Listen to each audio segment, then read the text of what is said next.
In today's video, I'm sharing with you my slow living winter essentials. Let's get right into it. Okay friends, you must be wondering why on earth I'm doing a video like this when we have already been in the midst of winter for some time now. However, I am here to remind you that we still, unfortunately or fortunately, depending on who I'm talking to, have 1 month left of the winter season. And I have been seeing a lot of people getting into a rut. They're getting antsy and they just can't wait for winter to be over. They are looking forward to warmer days, to the spring, and all of those things.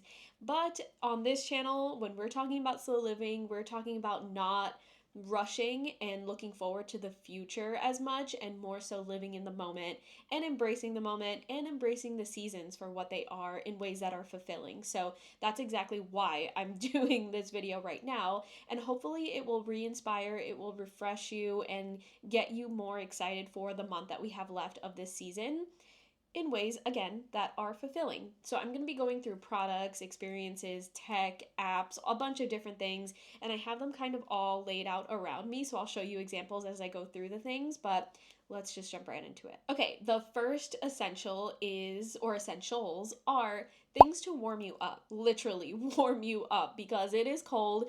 I would say it's actually colder now than it was in December and January. So we need to stay warm, and ways in which you can do that is, of course, candles. So I have a candle right here. This is the candle that I have been burning all winter season long.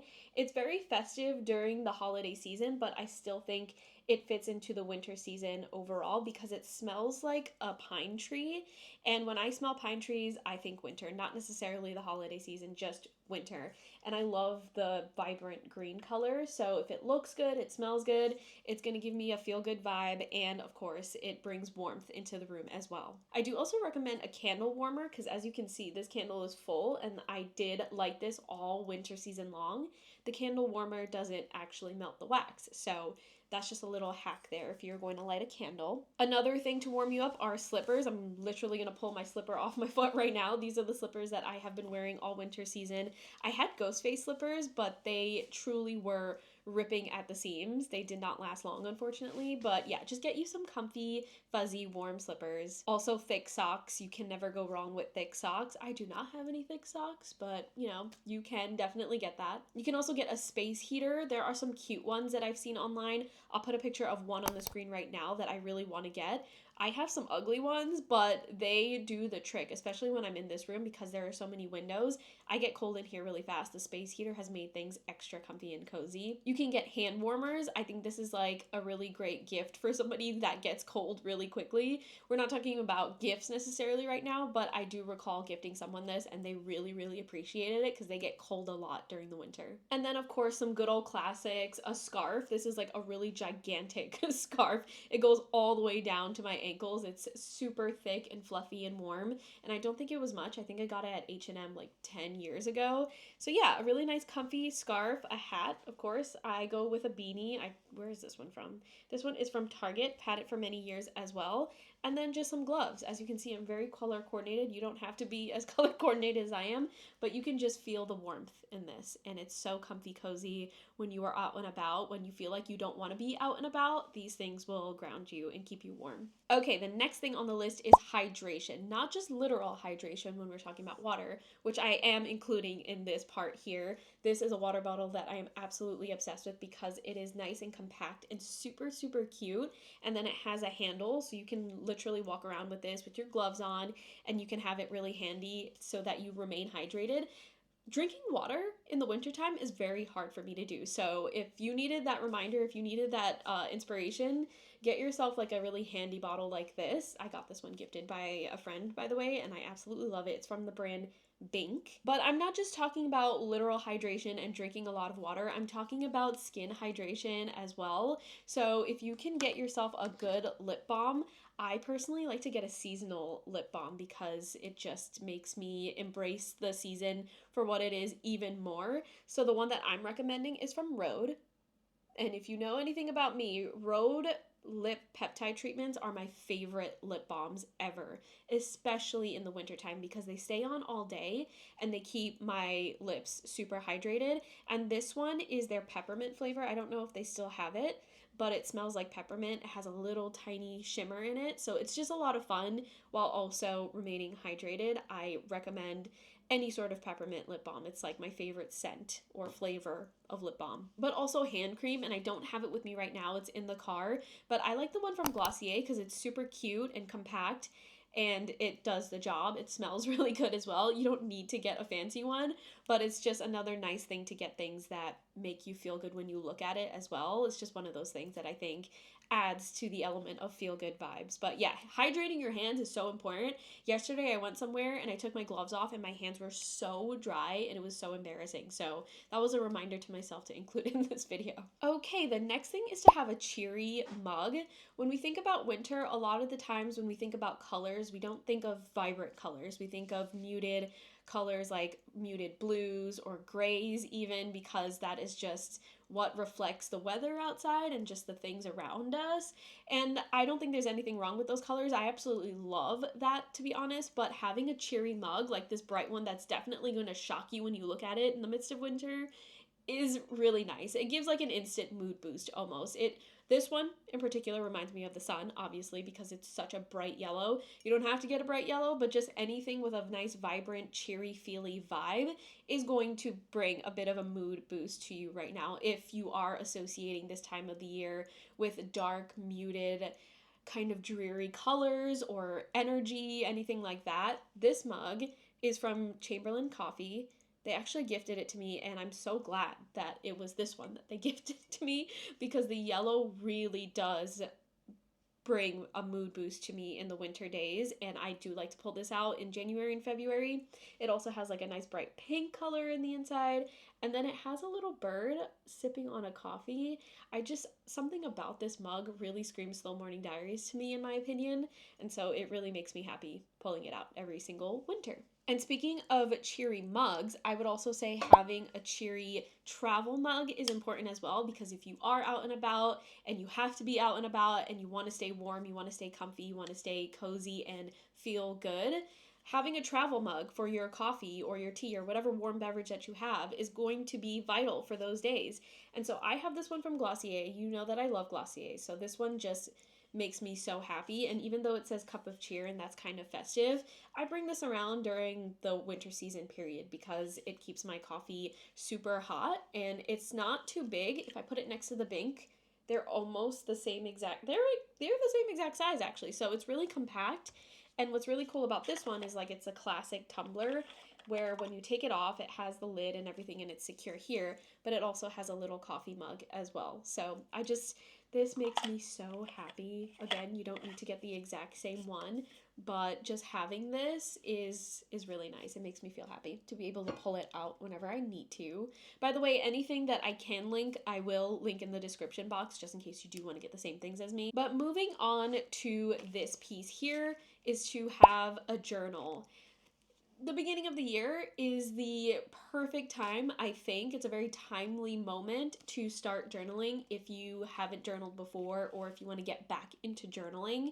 I think when we think about the start of the year, January, midst of winter, we think about starting new goals or jumping back into things that we've neglected for some time, and journaling does come up quite often. So if you needed a sign to get back into your journaling routine, this is your sign. This is my journal, by the way. I keep showing it. This one is from Paper Republic, and it's got a bunch of different inserts in there. I have like a sketchbook, a regular notebook, and my planner in here. I think journaling habits start here in the midst of winter because winter is also January, beginning of the year time.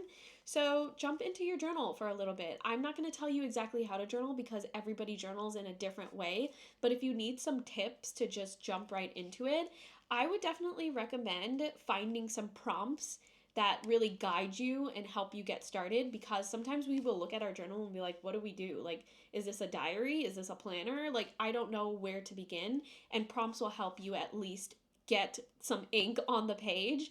And then once you get a little bit more accustomed to your journaling and what you like, what you don't like, then you can shape and form the way that your journal routine looks like going forward. Okay, the next category of essentials is something that I can't physically show you because they are apps, but I have 3 apps to share with you, and I'll put them on the screen so that you can see a little preview. The first one is very well known. It's Pinterest, and I put Pinterest in here because at the start of the year, a lot of people like to do mood boards or inspo boards or vision boards for the new year. And so if you haven't done that, I do recommend. I know a lot of people have been moving away from Pinterest these days because of all of the ads, but try to curate your time on Pinterest as best as you possibly can while scrolling away from the ads. I find that if you go on the app on your phone, there are just a bit less ads than if you go on your desktop, mostly because the size of the screen is literally smaller. So there's less ads that they can pack into your visual.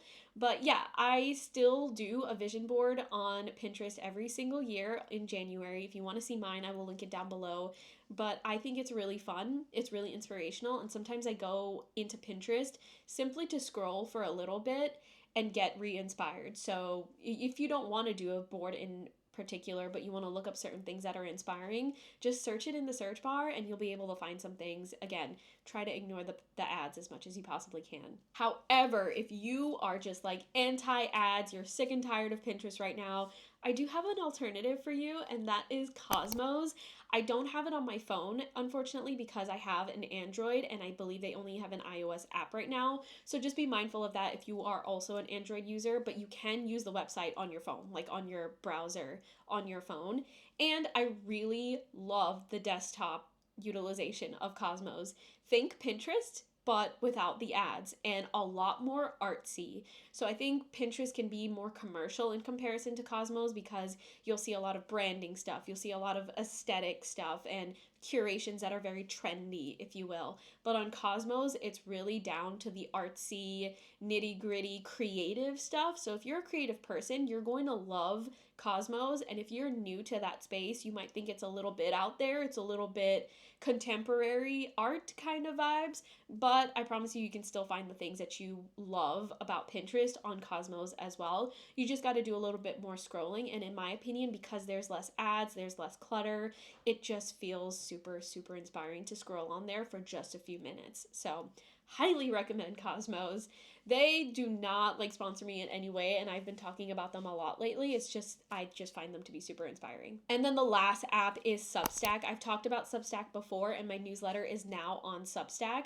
But Substack is essentially a space where writers, authors, newsletter hosts and things like that can go onto this platform and showcase their writing. There are thought pieces on there, there are newsletters on there, there are short form reading pieces, there are long form reading pieces, anything that has to do with writing. There's just a lot of articles in there. And so I like to look at Substack as a hub for a lot of blog type content because there are articles and you're reading it on your phone. So it just reminds me of the blogging days where I had an app, I can't remember what it's called anymore, but I had an app where I had all of my favorite blogs in there and I can read the articles from there. It feels like that, but again, it's not necessarily a blog post central. It's more so like articles, thought pieces, fiction writing, nonfiction writing, whatever it may be. There's just a lot of writing there. And so if you want to unplug and you want to read, but you don't necessarily want to read a novel, Substack is such a fantastic space to be in.